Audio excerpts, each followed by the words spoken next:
yeah, the picture that we see here are the Knights of Camelot, and they, sorry, the folk of Blaharis, this is, and they are appointed to one of the ladies of the well, so they protect her. And this could be a metaphor in one's own life, that you see that you are a guardian of the sacred in some way, and you can see a lady of the wells in everyone. That's an interpretation of it.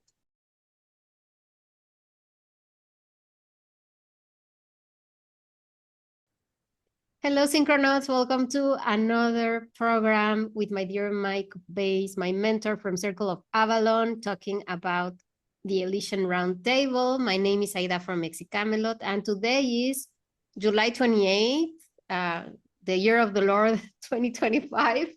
And we have been missing in action for a while, but it's okay, better late than never. So it's good to be back. How are you, dear Mike? I'm very well, thank you. And good to be back on the show and to do another episode, because we had some things to do after our last session. Yeah, you've been very busy. Tell us, what have you been up to? What's going on with Circle of Avalon right now?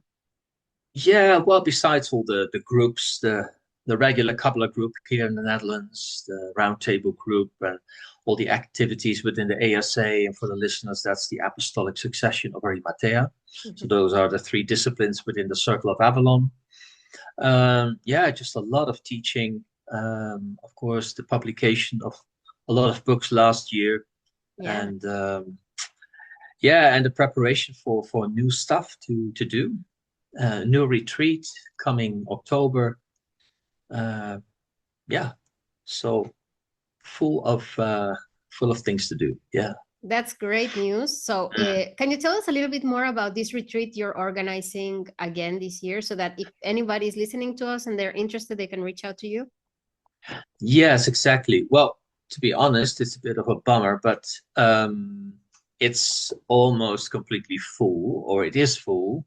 So, but people can ask about it anyway. It doesn't matter. So I used to do a lot of retreats within the UK, and because of a certain family house that we have in the Austrian Alps, I started to organize this retreat last year.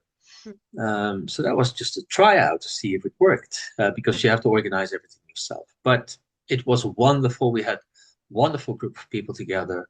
The whole scenery, the house is amazing. So yeah, it just invited me to say yes again and to do it. But this year, I brought everything down to one topic, and that's the Toledano Kabbalah. So this will be a retreat dedicated, like 4 days in total. We're being completely occupied with that topic. So yeah, that's what we're going to do. That's excellent. Yeah. That's great news. Yeah, and it's good international group again. Yeah, that people are having access to your teachings, because, well, I mean, obviously you're in Europe. For example, I'm in Mexico, and you have been kind enough to not only guide me, but you have other people who you're mentoring all over the world online. But when you have the opportunity to go and live the teachings in person, I think that's even more powerful, no? Because you do very practical exercises. Am I correct? Yeah, I'm a very practical man anyway. And I think, according to what we do, what you're doing as well, we are very affirmative to life. So it has to happen through the body and through the interaction with nature, with other human beings. So the best thing, the ideal situation, is to be together.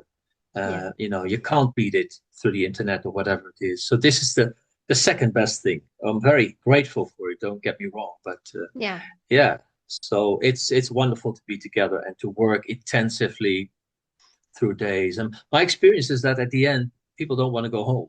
That's good. That's a good sign. So, yeah, I bet so, because the place is very magical, but also like you have created this community with a lot of contention and love. You're like giving space for everybody to come in peace and to practice in absolute trust the teachings of Kabbalah. And also all the years you have of experience, no? Talking to so many people all over the world, and it's giving you like this direction, no, as to how become a bridge between the higher worlds and the current world that we're in, which is very chaotic. We were talking about a little bit about that chaos before recording. As we're recording this, there's a lot going on astrologically that is very, very intense, no? So it's good to have these practices to come back to the center and to navigate it as best as we can, because it is very challenging what's going on right now worldwide. I don't think anybody is like completely exempt of what's going on. Like it's so challenging, but also challenges bring us growth. So it's always good in the end, no? It is, It's inherent to the path. That's a great point. Yeah, and sometimes we forget about it. So challenges are there to help us make our vessel grow and hold more light. So we should be grateful. Obviously, when you're in the middle of it, you're not very grateful at all. But when you're on the other side, you're like, wow, that was worth it. Like it was challenging, it was a bit painful, but something good is coming out of it. So you are absolutely right about that. Yeah, exactly. Yeah. No, but what you're mentioning is very important, and that brings us actually to the round table. Is that structure that you can offer what you're doing with your work and this kind of podcast or a retreat is to form a school of the soul or a platform where people can join and really talk and share what is really within their hearts, what is truly living within them, in a safe environment where people, respect each other and exchange beauty and things of truth and goodness. Yeah. That's good. We need those spaces now more than ever, be virtual or physical. So Synchronauts, if you have the opportunity to go to any of Mike's different not online, but like the different meetings that he organizes throughout the year, because sometimes you go to Glastonbury as well, and sometimes you are over there in Austria. So there are many other places where you can reach out to him. So it's good to have that opportunity if you can. Like it's really a great idea to do so. So should we begin with our presentation today? I would say yes. Awesome.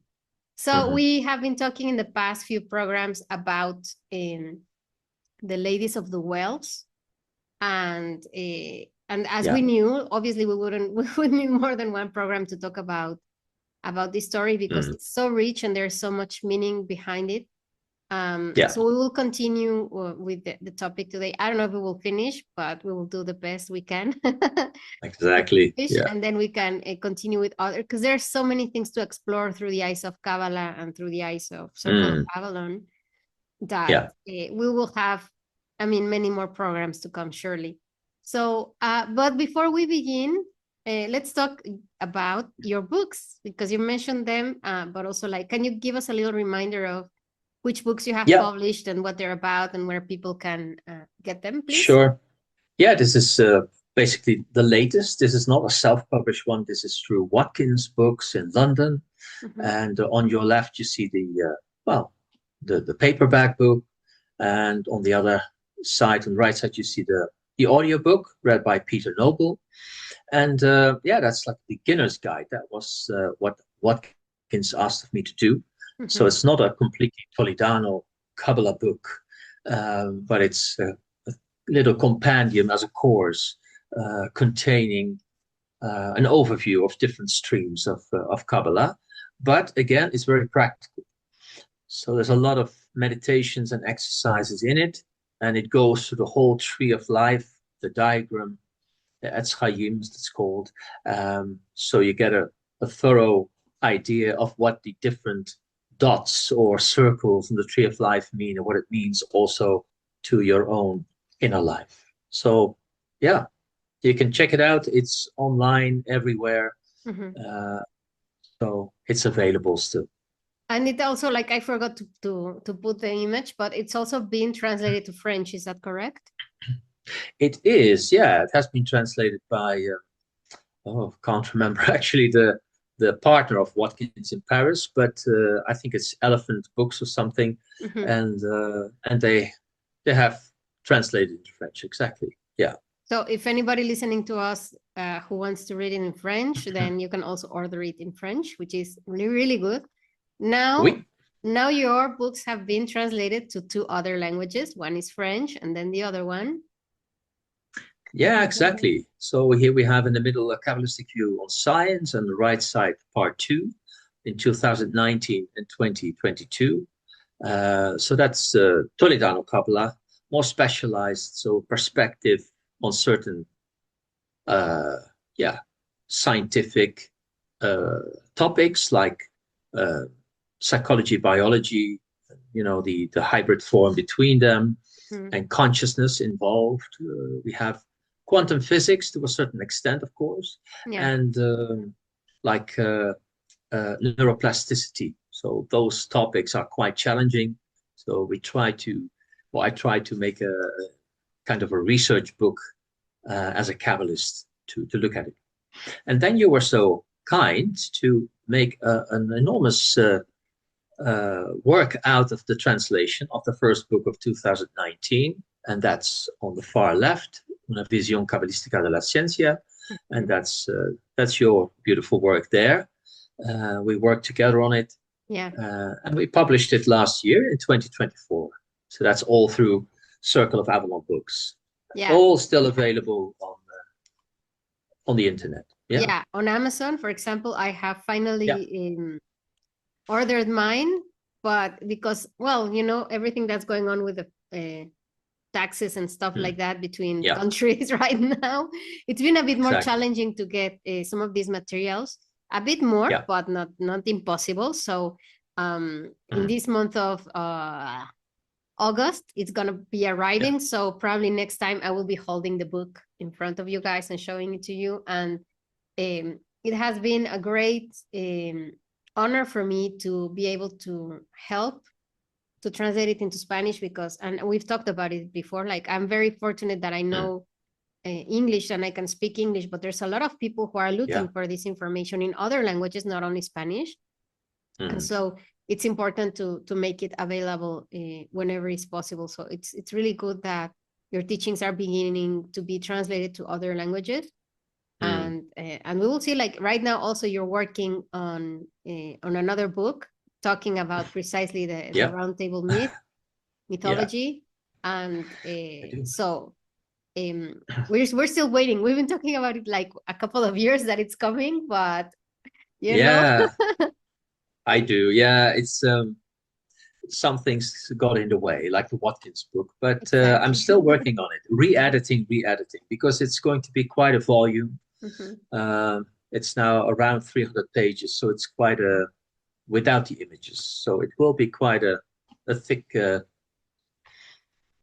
volume there. Yeah. And in a way, our programs are a bit of a preview to what is going to be coming in the book. So Synchronauts, if you're liking these programs, then get ready, because the book is going to be talking about a lot of the things that we're covering here, but more in depth. And it's always delicious to have just a book in your hands and smell it and just like look at the words and the images. It's also really nice. It will be a nice companion to whatever we're recording here and sharing online. So that's also really good that's coming. I'm really excited, and I can't wait to read that book, actually. Yeah, well, I think in a sense it's one of a kind, because there have been people writing about Kabbalah and the Round Table. Sometimes there are references to it in the Western esoteric tradition here and there. But I think it's going to be a unique book in itself.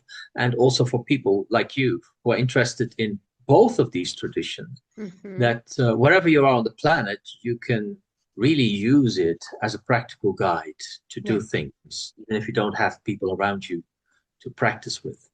Yeah, that's good. And there are some books like that. For example, David Goddard has written a little bit about the union between Kabbalah and the Roundtable mythology, and also Gareth Knight. Like there's these great teachers who have already done a bit of work, but I'm sure that your book will be even more practical, because and that's what I really like about your works, is that it's so easy to understand, and you bring it to the modern world in such a way that we can integrate it in an easy way. Because sometimes, and we were also talking about rituals before recording, we talked about it a little bit.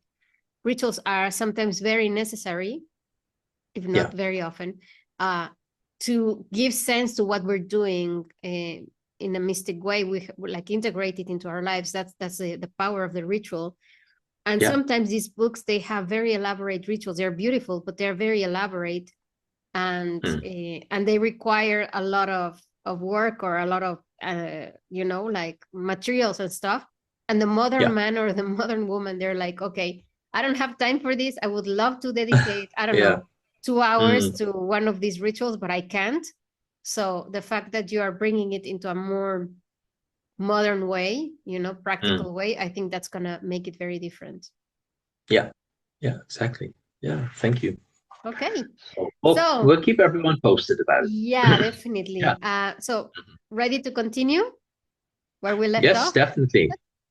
So we were talking in our last program about the anti-Grail kings, and also you were talking about Pellinor. Is that correct? Yeah, we did. Yeah, exactly.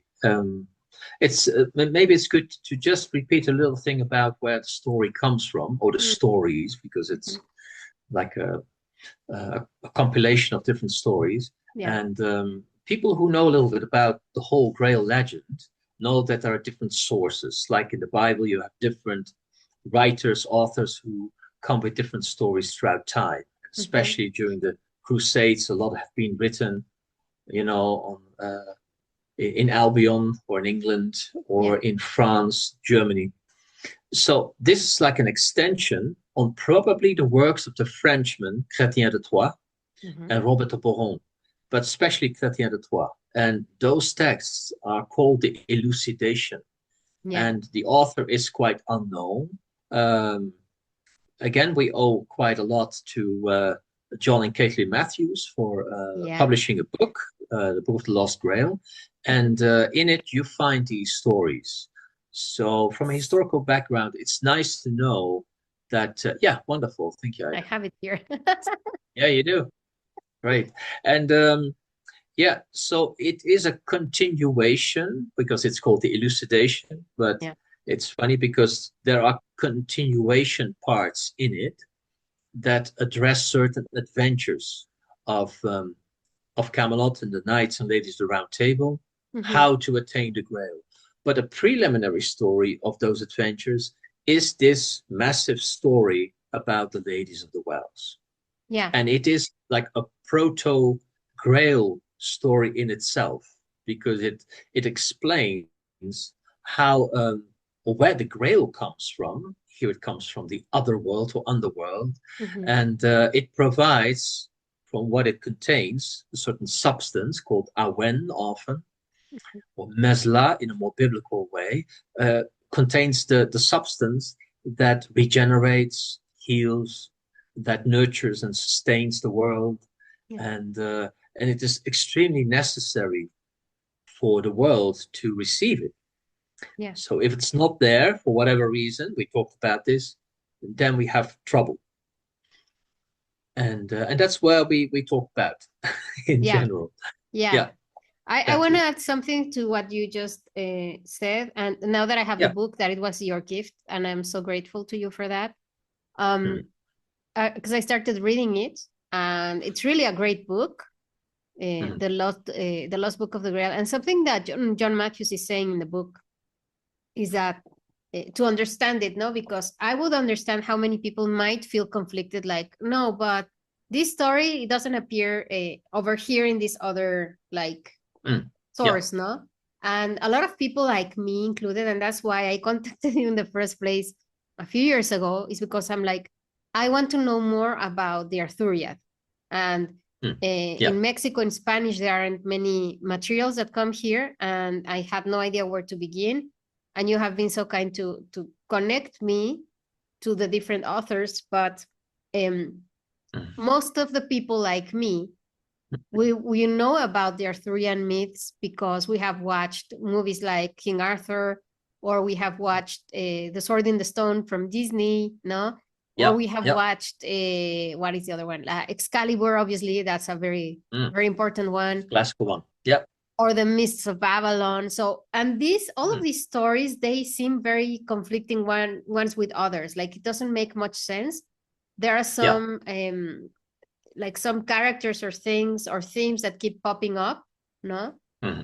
Others have done something completely different, like the movie Lancelot with Sean Connery and I forgot his name, Julia Ormond and Richard Gere. Like, I rewatched it recently, like last year or something. I was like, what is this? Like, this is a complete aberration. This has nothing to do with mythology. That's all in the game. So we approach this mythology with the eyes of Hollywood, and obviously they have done whatever they want with it. But what I want to mention, and this is my point, is that John Matthews says that in the book. It's like, if we go into modern stories, like, I love Star Wars or I don't know, Star Trek, all of these different modern stories, like there is not only one person writing about it, and it's a whole universe. So there's people like right now, for instance, Star Wars, no? George Lucas wrote the original movies, but then now there's new people writing new series that are in the same universe, and they talk differently about the same characters, and sometimes there are conflicting things, and this is canon, this is not canon. So whatever is happening in Star Wars, obviously that has happened with the Arthurian myths. So it's important to approach these mythologies with an open mind and not say this is the original canon and this is not canon. This is more like, these have been stories that have been built upon one another, because we're talking about archetypal stories, as Joseph Campbell would say.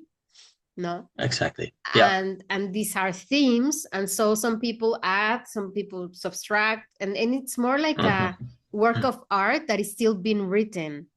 And I think in a way what you're gonna be doing with your book is help us set like a framework to understand how important it is to see like the whole array of the stories, not like one conflicting with the other. They're just different points of view, and they have something to teach us.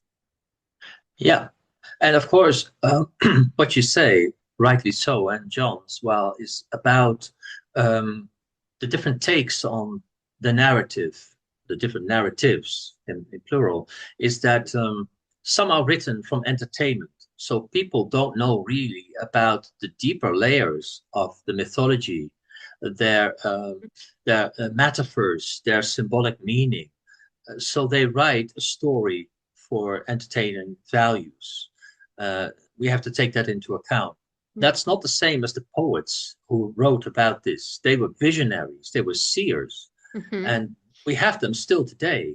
Yeah. And they can like hook on to the original story or stories, and by means of insight and deep reception from this deep knowledge that is contained within the stories, they can work on the tapestry of that beautiful story.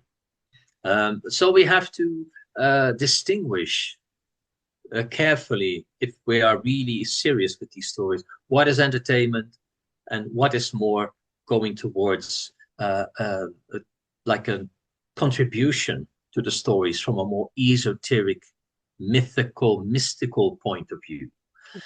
And that was what we tried to do, as also with this program, of course, to introduce the value of the spiritual interpretation behind these stories. Yeah, and how they relate to our lives as well, because, and we've talked about it before, there are no new mythologies right now. People are very lost. So we need to bring back this story so that people will have like a moral compass to know how to navigate life, because there's a lot of confusion going on right now, and a lot of darkness in a way. Exactly. So these stories bring us hope. Yeah, exactly. And guidance. For example, we have seen before, what happens here is the result of the total egoism of the human being in general, to trying to exploit the earth, to oppress actually every other creature on it for our own means and gains. And yeah, there's nothing else than I, me, and mine, and that's really a very important point in this story. And of course, the representation, one of the characters um, who represents that idea of this egoism and selfishness is King Amagons that we have seen. Yeah. And he doesn't see the wonder, he doesn't have the reverence to the miracle within nature and within the spirit who gives freely, which we see as the maidens of the wells with their chalices. Yeah. He doesn't see the beauty, he only sees his own darkness and twisted idea about about what existence is, and he wants to own it. Yeah. And that's the state of most of us. And of course, we do not cause all of us big damage to the planet immediately or to others, but we all contribute. We all have that Amagons within us. Oh, yes. Yeah. We try to own, own life, and we actually revere ourselves. We adore ourselves and admire ourselves much more. Maybe we don't say it, but it's all about us. And this story tries to make us see, like the guardian of the well, King Pellinor, this is a matter of ultimate concern. I don't even sit at the round table because I need to guard the well. Yeah. And he fails, unfortunately, as we have seen.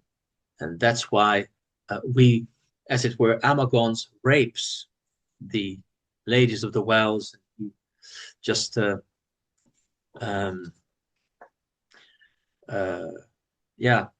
he completely how do you say that? Well, actually, he just goes into the realm of the ladies of the wells, the other world or underworld sometimes, and ravages them. Yeah, exactly. He defiles everything. And out of that, that's what we actually are going to connect today as well, come a new kind of breed, you could say. So the ladies of the wells become pregnant, and after years and years, as the ladies of the wells, they actually go down into the well. They do not come up to the surface, which is the cause of the so-called wasteland, the barren, dry land. Nothing wants to grow there. Why not? Because the spirit has retracted. It doesn't come to the surface well. In, let's say, more religious terms, it would be heaven not being connected to earth. But from the more pagan, Celtic interpretations, it's actually heaven is within the earth. So the waters of life, heaven, doesn't flow up to the earth again. And that's the causation lies partially within us, within the human being. But of course, there's a reason for it. So this new breed is being led by a man called Bleharis, and the rest of his people are called the children of Bleharis.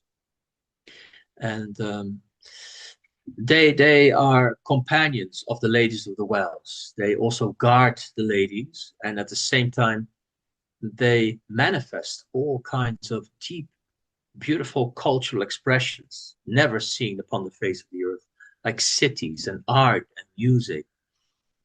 There's something special about them. They contain the darkness on the one side from Amagons and the beautiful light side of the ladies of the wells.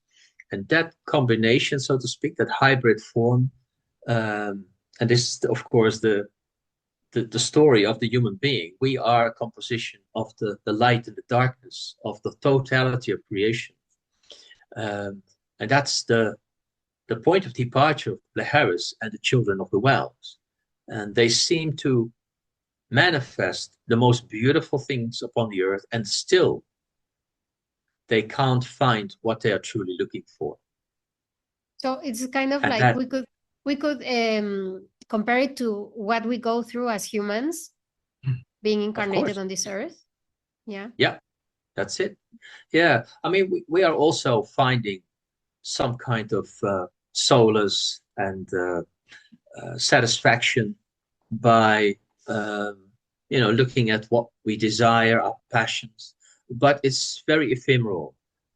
So you want some good food, you eat it, and then after an hour or a night's sleep, you want it again.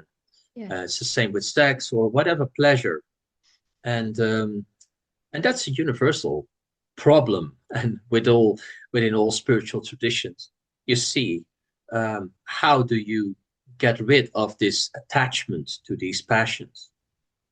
And so they also try to transcend that, and that's why they are looking for something um, of a more sacred nature, and they are also looking, like Camelot, for the Holy Grail. And and one fine day, it is Gawain who meets Bleharis, and he says, "Well, my friend, so to speak, you are looking for the same thing as we do, and I invite you to Camelot." And so the children of Bleharis are being brought together. So Bleharis is like the human state, and they're being invited into this, let's say, soul group of people who have some experience with the quest and how to find, very specifically, it's being said in this story, the courts of joy, which is the Grail Castle. How do you find the court of joy? And because where the court of joy is, there you find the Grail King, and where the Grail King is, there you find the Grail itself. Wow. So I have a question, actually. Thinking about, because also we have been talking a lot in our mentorship about God's creation, no? And obviously, if we see these stories as part of God's creation, this is also kind of mirroring a bit the story of the Nephilim in the Bible, like the Nephilim, yeah. The children of the fallen angels with the humans, no, with the women. Mm-hmm. So would you say that there's a parallel between these stories? And if so, why Definitely. would God allow these two energies to merge and to be in the earth? Yeah, well, here you see a bit more of a transpersonal interpretation of it. Mm-hmm. Because, of course, within this story and the story of the Nephilim, there are characters involved. But the characters are, of course, archetypes. They're not persons. Exactly. So if we look at it from the perspective of the Kabbalah, there, the heavenly human being, or Adam Kadmon, falls through being born, being incarnated, and falls within darkness or within the world of its own physicality and the senses and the passions. That's the world of Amagos. That's the realm of Amagos. Mm-hmm. So the light prior to being born is there. It's the state of the Garden of Eden. You see, it's where the heavenly dew comes from. That's the ladies of the wells. Yeah. And that manna rains down and comes with the incarnation of the body. So that's the light and darkness, or good and evil, whatever you want to say about it, how you want to interpret it. That's how these things come together. So it's a cosmic consequence of the soul incarnating within life. So the story of Bleharis is the story of humanity being born. Okay. And then the quest begins for how do I reconcile the light and the darkness within me in such a way that it's beneficial for the whole of creation. It's not a sin. You're not being punished by God. This is what is necessary in order to become fully human, is you have to go through all the worlds. Wow. And for some people, that's a bit of a, difficult cookie to swallow, because they say, what's the whole point of being born in darkness and ignorance and going through a whole struggle? Yeah. Well, if everything would be enlightened by birth, there wouldn't be a process of evolution. That's right. But there's something very special about this physicality and there's so much consequence bound to physical birth.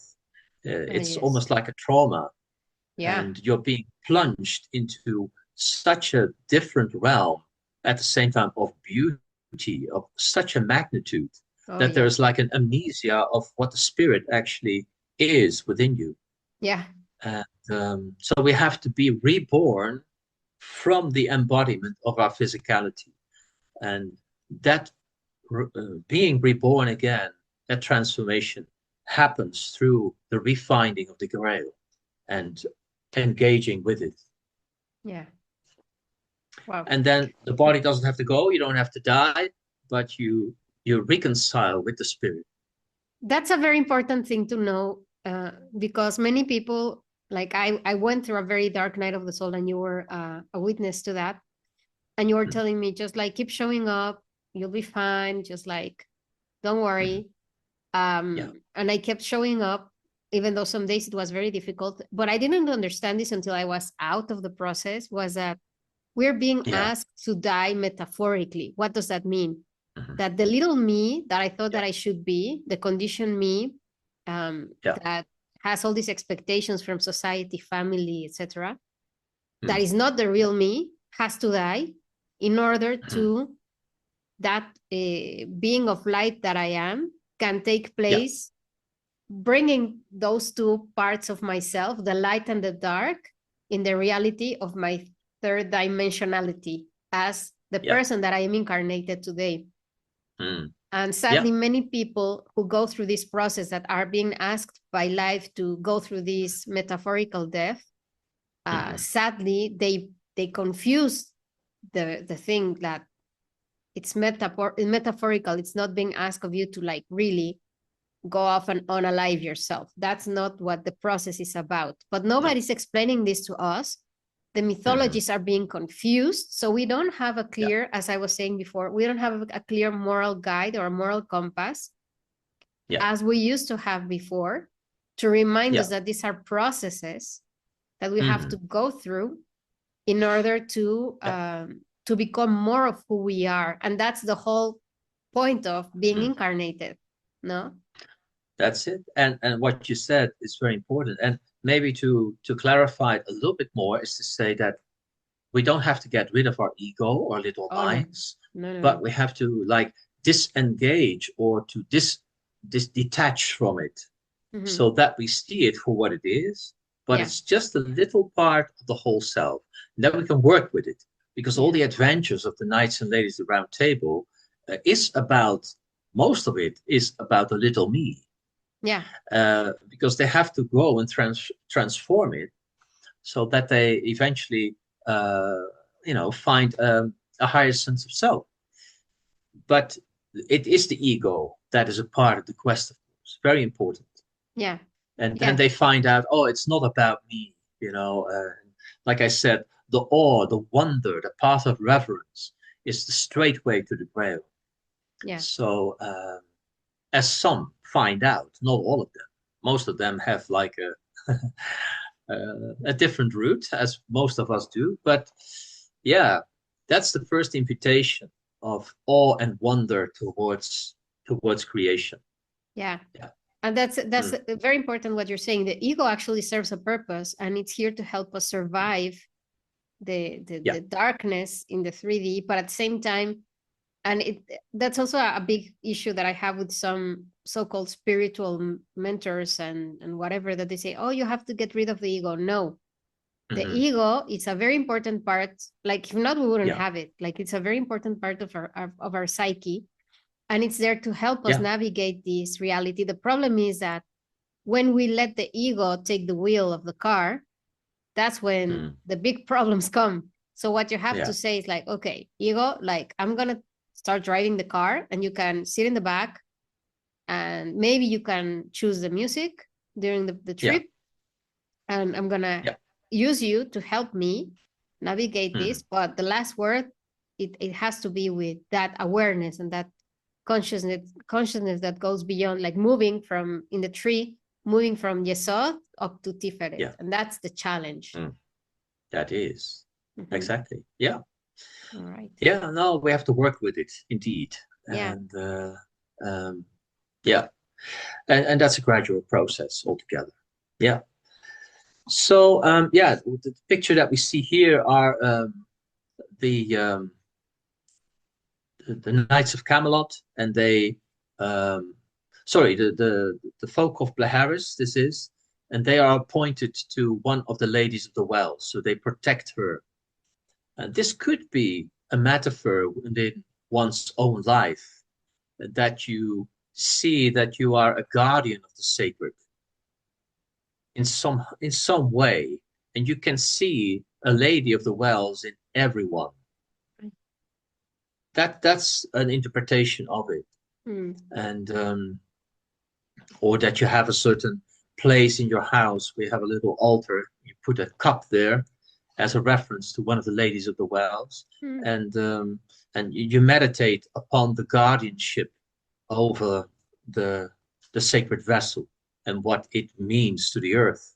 Yeah. And eventually, by working through this particular story, you bring back the chalices actually through the well up to the surface world, to bring an end to the wasteland and to the barrenness and the dryness of the land, which is a metaphor. I know that we have talked about it before, which is a metaphor for the seeker, for the internal psychological dryness and barrenness when we are devoid of spirit. Yeah. We don't feel inspired. Life is hollow, and we don't know where to go. Yeah. So, and to bring back that spiritual zest, that life and light, that is what we see here. That's the process. So it's returning to source in a way, no? Like being aware of it and then correcting your path, no? So that you can go back into your essence. It's exactly that. Yeah. I mean, for some, the cup, of course, is more referred to the Christian story and narrative of Christ at the Last Supper. And there it is the cup of transformation. Yeah. But it's the same idea as the cup or the cauldron from the Celtic world.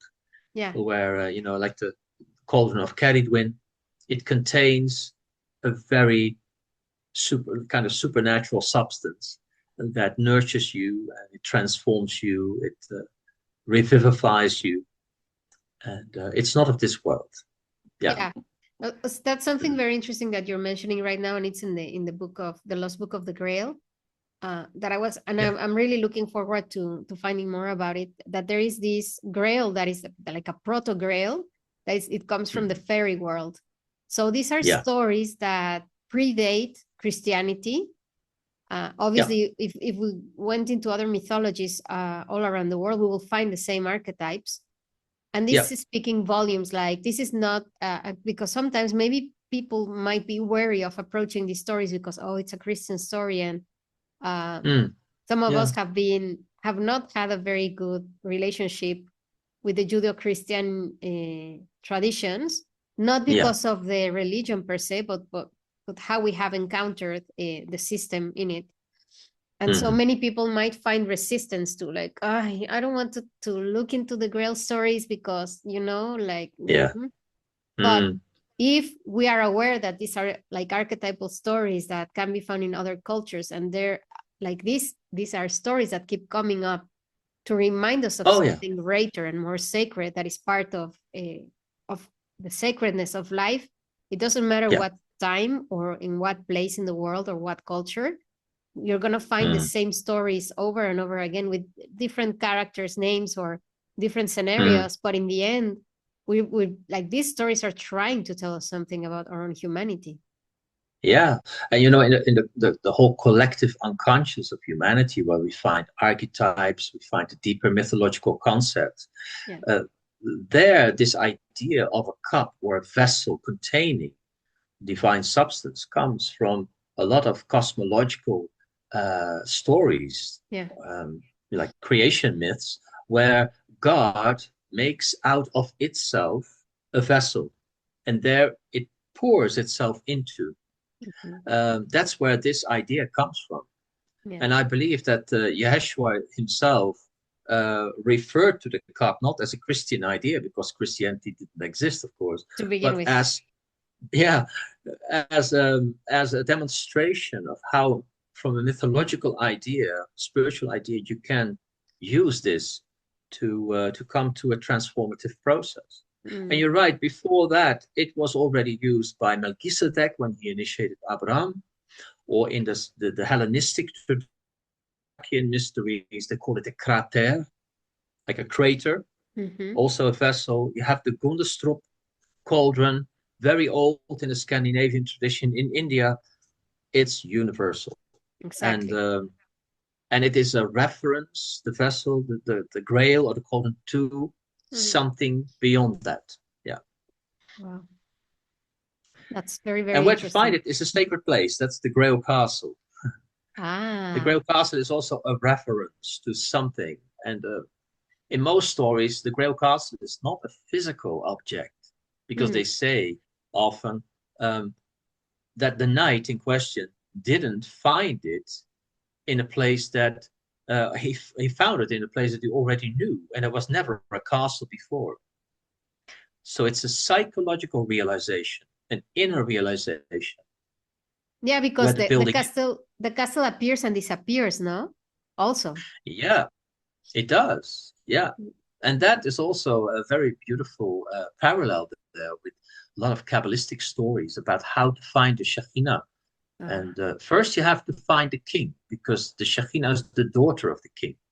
But to find the king, you have to find the castle. So first ask, where is the castle? Then you will find the king. And when you find the king, you will find the daughter, or the Shekhinah. It's the same idea. Yeah.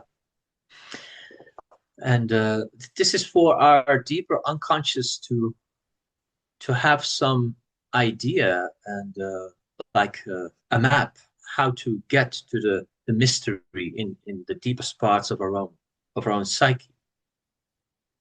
Because the prefrontal cortex here, the normal everyday mind, the ego, it doesn't have any interest in it to begin with. No. But it doesn't speak that language.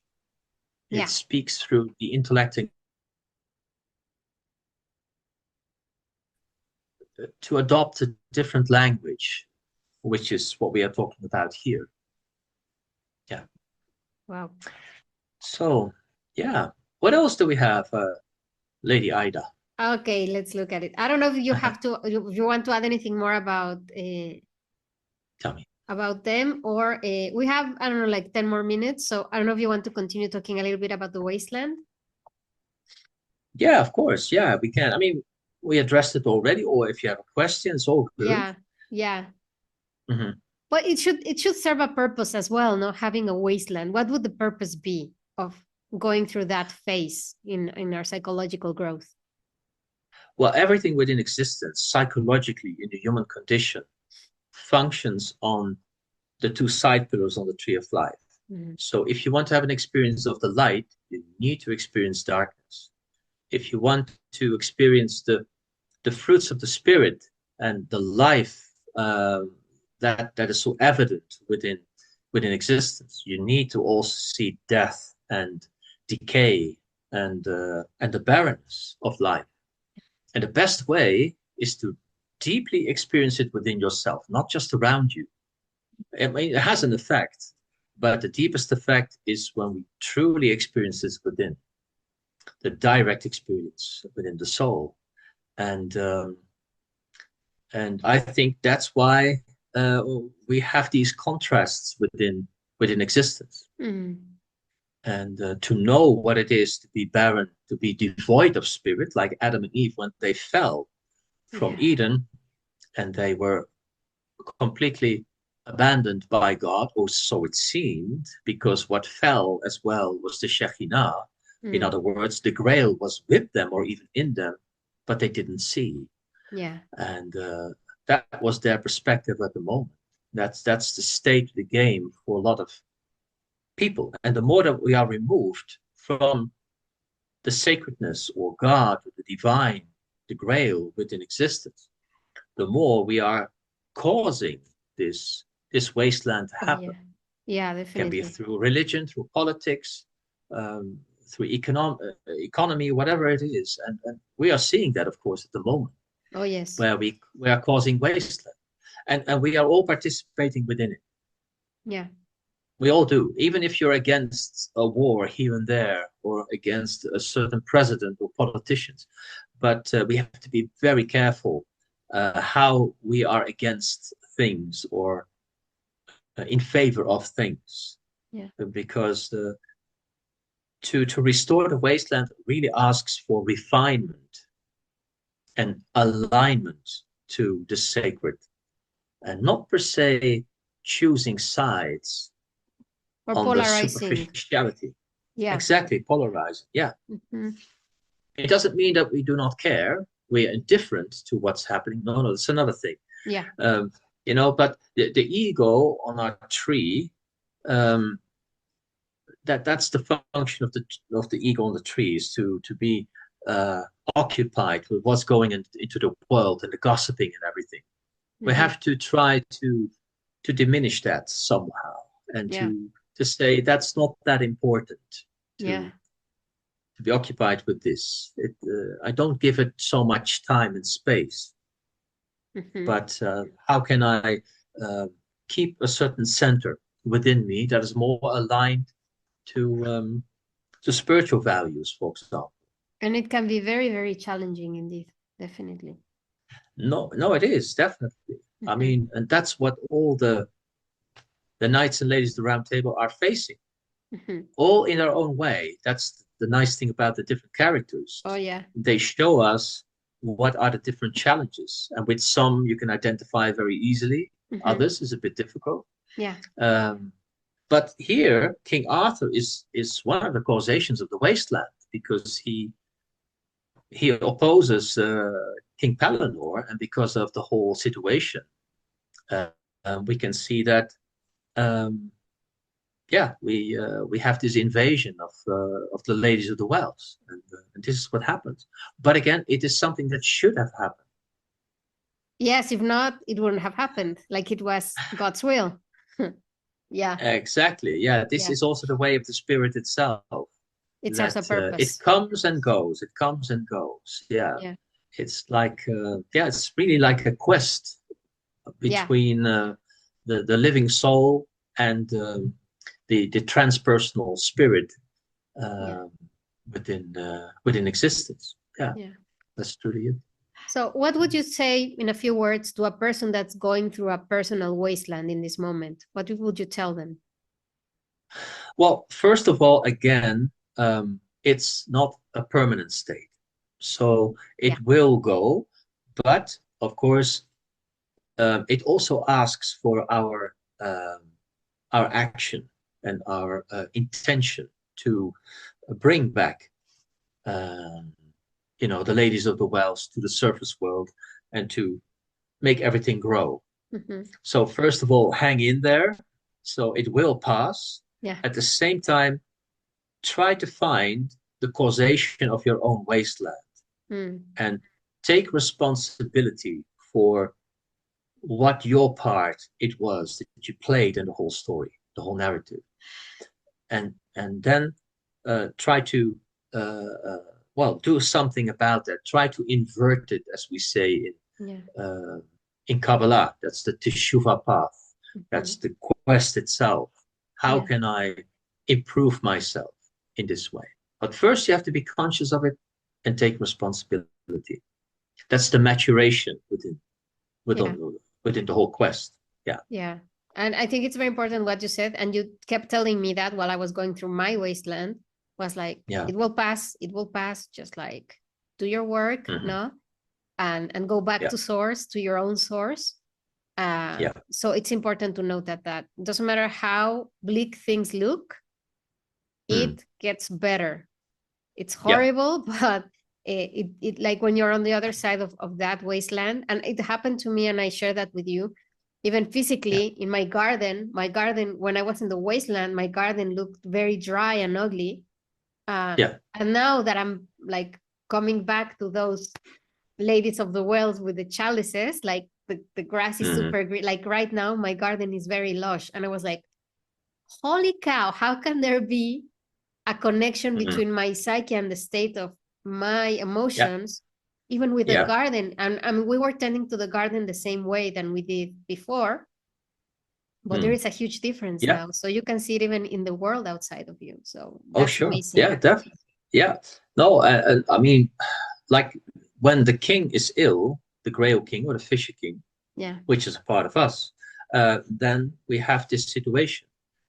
Often it's also the physical body that suffers. You feel miserable, you have whatever problems, and maybe also the immediate people in your in your circle are suffering because you're in a bad mood or whatever it is. So everything that you do to recover from this wasteland is never a selfish deed. It is something you do for the world around you. And that's the promise of the Grail, is that if you heal, you will heal the world with it. That's it. It's a that's the deep spiritual consequence of being born. You're not separate from spirit. You are part of it. You participate in the spiritual, the whole spiritual life within existence. So whatever you do has an effect upon how spirit engages with the world. Oh yeah, it's a very old native Indian idea, a very old shamanic idea. If you damage the web of life, you damage yourself and vice versa. Definitely, that's what we say with the Galactic Mayan, no? Like in la quecha, like I am you and you are me. So if I hurt you, I'm hurting myself. Yeah, that's it. Yeah, and there's nothing outside of us. That's the deeper divine idea behind this. It's also very Kabbalistic. Yeah. So I think we have this image here, but I think that with this we can say that we have finished with the topic. Or is there anything else you would like to add, or are we finishing? No. Well, you can say about the different forests, sometimes called the forest of low grass or Brocliande, is often associated with so-called the forest of enchantment. So the world is a world of appearances. It's very ephemeral. It passes by like a passing show, including our own interior psychological world, especially our personal world. It's a make-believe world, like a fairy tale. And but we think it's real, and we play a part in it, of course, with our family and all these kind of things. And to explore the forest, as it were, that means daily life, your own psyche, and start to uncover what is real and what is not real. That is a very important part of the whole quest, because otherwise we are continuously lost, chasing our own tail and making the same mistakes all over again and again. And so to not cut all the wood within the forest, but to know the forest for what it is. That's the most important thing here. And the world can stay the same, but you change, you transform from the inside. Of course, because that's what we talk about in the Galactic Mayan. We create new dream spells. Like this is a dream spell. It's a collective idea that we have, that we all agree upon, that okay, this is reality, no? That's a dream spell. But you can break free of those dream spells of time is money, or I'm here to suffer, things like that. And you can create your own dream spell, which is more attuned to spirit. So this is important to be mindful about. Thank you so much, dear Mike. So can you tell us, where can people contact you if they want to, I don't know, sign up to any of your activities, where they can, or information about your books or anything else? How can people contact you? Most up to date is my website, circleofavalon.nl, from the Netherlands, but it's all in English. And the other one is Kabbalah Mystical School. You can find some information there.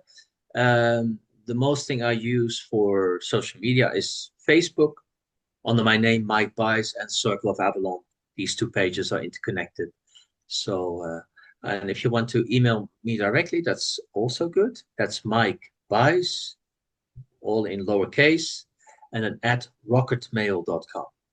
Okay. So, yeah. Well, there you have it, Synchronauts. If you have any questions, you can ask Mike directly, or you can leave a comment down here, and we can also answer your questions here. Also, if you are experiencing any of the things that we're talking about in these videos, let us know if you're liking it. If there are any topics you would like us to talk about, we would also appreciate that. And remember to subscribe and hit the little bell so that every time that we have a new video, you can come and check out what we're doing. And we really appreciate you guys being here. It's very special for us to be sharing this information. And I'm sure that there are many more interesting topics to come. We haven't talked about what will come next, but you'll find out very soon. So thank you so much, dear Mike. Thank you, Synchronauts. Thank you. So we will see each other very soon. And so until next time, see you. Bye. Bye-bye.